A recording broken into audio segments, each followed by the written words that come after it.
Hola, bienvenidos a la clase número 3 de crear una escena sci-fi en Blender, que es a su vez el comienzo del módulo 2, en el que vamos a estar aprendiendo nuestros primeros pasos en el programa.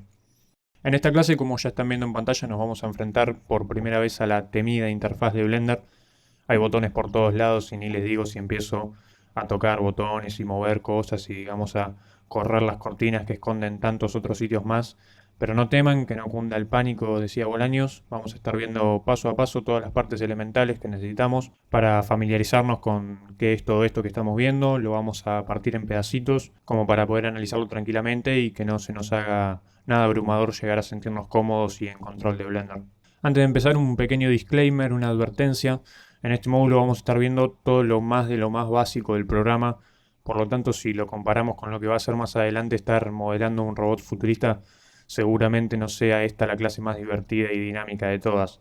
Pero les tengo que pedir paciencia y perseverancia para estas primeras clases, porque van a ser la base, el cimiento sobre el cual construyamos nuestra experiencia, y como todo cimiento tiene que ser fuerte para que lo que hagamos encima de él no se desmorone por su propio peso. Si pasáramos directamente a modelar el dron ahora, quizás ustedes sí podrían copiar tal cual, clic por clic, cada cosa que yo hago y conseguir el resultado, pero eso no es aprender y esa no es la clase de tutoriales de las que uno obtiene verdadero conocimiento. Sería como decir que somos músicos porque aprendimos de memoria cómo tocar el feliz cumpleaños en el piano.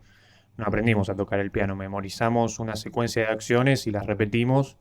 Y lo que yo quiero es, continuando con esta metáfora, comparación con la música, enseñarles qué son las notas, las octavas, los silencios, los acordes, y así de tal modo que después ustedes puedan crear sus propias composiciones musicales, o en este caso, obras 3D. Y en el mismo sentido que cuando queremos aprender un instrumento, las primeras clases son las más difíciles porque sentimos que es mucho, que no nos sale tan bien, que es muy difícil, pero son aquellos que perseveran más allá de esas complicaciones iniciales los que logran cumplir la meta, los que aprenden y se hacen grandes músicos o en este caso grandes artistas 3D. Y van a ver en el transcurso de estas clases que al final era mucho más fácil de lo que parecía al principio y seguro que es mucho más fácil que aprender a tocar el piano también. Algunas aclaraciones para evitar confusiones. Yo voy a estar usando la última versión de Blender al momento en el que grabo el video, que en este caso es la versión 2.77. Traten de tener la última versión instalada siempre, ya sea esta o una más nueva, si es que hay otra en el momento en que ven esto. Así se aseguran que todo lo que yo tengo en esta versión lo van a tener ustedes también. Como ya dijimos en clases anteriores, Blender es gratis y muy liviano, así que no cuesta nada mantenerlo actualizado a la última versión. La bajan de la página oficial, blender.org, para la versión de sistema operativo que tengan ustedes. Y hablando de sistema operativo, yo voy a estar usando Windows.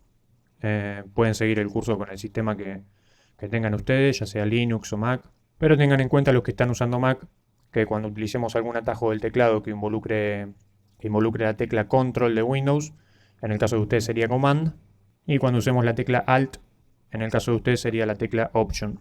Y ahora sí, comenzando la clase, lo primero que vamos a hacer, para que no se sientan perdidos ante tanto elemento frente a ustedes, es hacer un repasito general de qué es lo que estamos viendo acá en la interfaz. Como lo principal y más importante de todo, este sector de acá del medio, el que más llama la atención, es el visor 3D o 3D Viewport, y es la zona en la que vamos a pasar la mayor parte de nuestro tiempo en Blender. Acá vamos a estar añadiendo y manipulando objetos, modelando, orientando cámaras y luces, chequeando materiales, todo eso. Es la representación gráfica de nuestro espacio tridimensional, es el espacio entre comillas físico en el que vamos a estar trabajando. Y vamos a señalar que lo que determina que este sector de la pantalla sea el visor 3D es este botoncito de acá abajo, que tiene un icono de un cubo, que si lo cliqueamos vamos a ver una lista de todos los elementos de la interfaz de Blender que podrían estar ocupando este espacio. Si elegimos alguno vamos a ver que cambia. Y ahora esta porción de la interfaz, en lugar de contener el visor 3D, contiene esta otra ventana.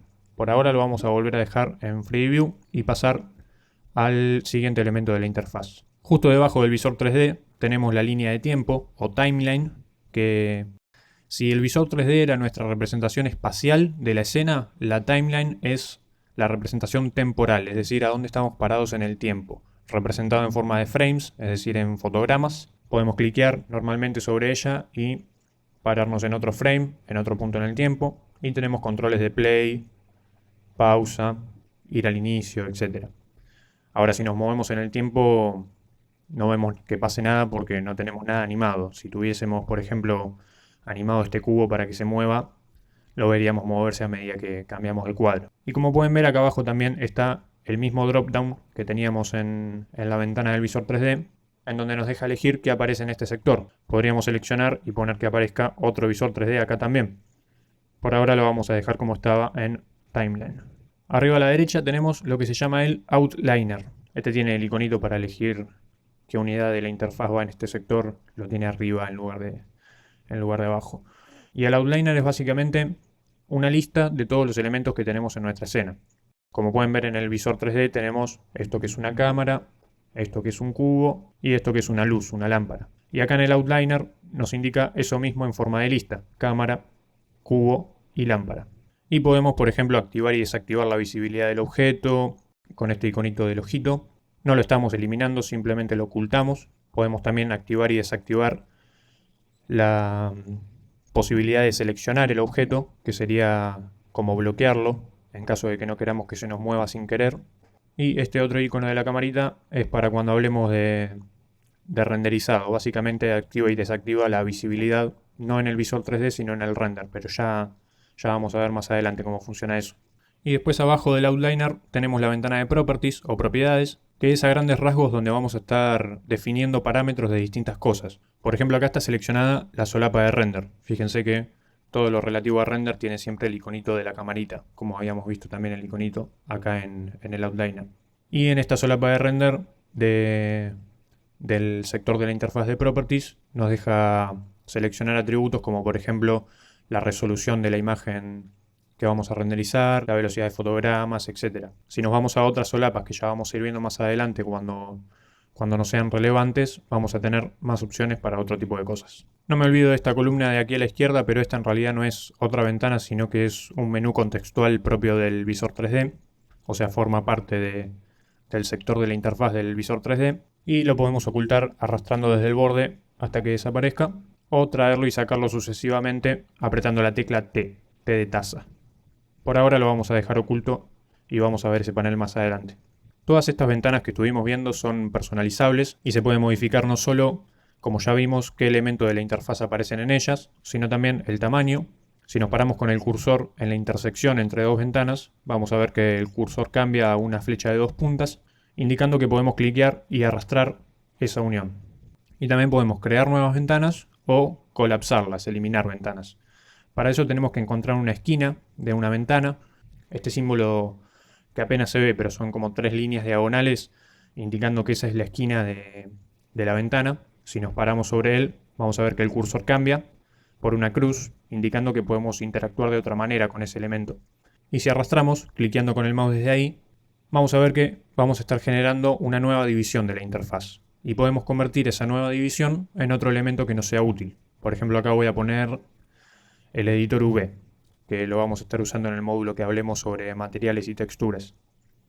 Si ya no queremos tener esta ventana, para colapsarla, vamos a pararnos con el mouse sobre la intersección y haciendo botón secundario, cuando el cursor se vuelve a poner como si fueran dos flechas, como si fuera una flecha de 2 puntas, nos va a dar la opción tanto de dividir la pantalla de nuevo, si le damos a Split, que es otro método para hacer división de pantalla, además del que les acabo de mostrar, y nos va a aparecer esta línea indicando dónde va a estar creando el corte.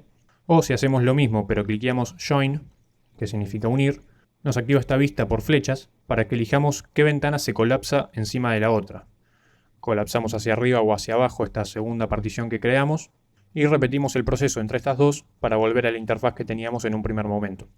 También tenemos preseteadas distintas disposiciones de la interfaz orientadas a distintas tareas.